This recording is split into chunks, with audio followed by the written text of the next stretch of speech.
अंगन में बैठली मैया बेटा से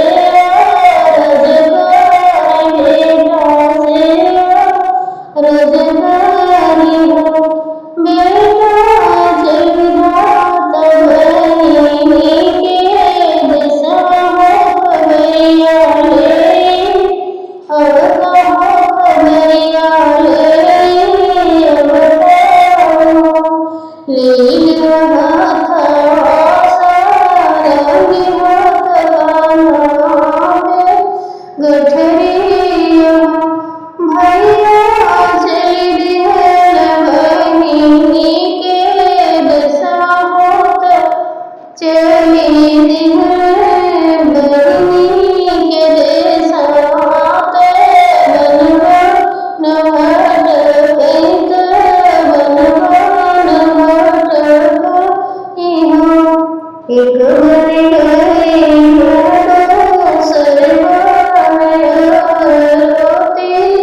सरमान हो बोले पहुँच गए बहिनी के दशा होत बहिनी जगाए होत बहिनी जगाए हो भीतर से बहिनी जे बिछड़नी करई बिछड़नी करई हो जगिया लेला तुम्हें छावा मार हो भीतर हम जइबे हो भीतर हम जइबे हो इतने वचन जगिया सुन पवन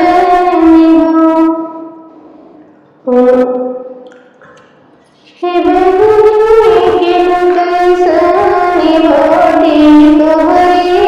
सास होत कैसन नामद बाटियो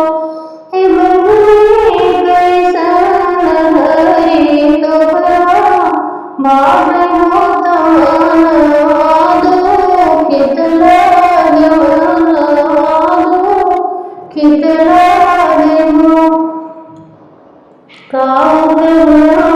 जगिया कबला जावे ससुर मुहाना बोले ननद ताना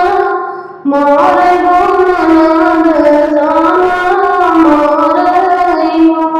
हे जगिया समोर बरसन दशा होत भैया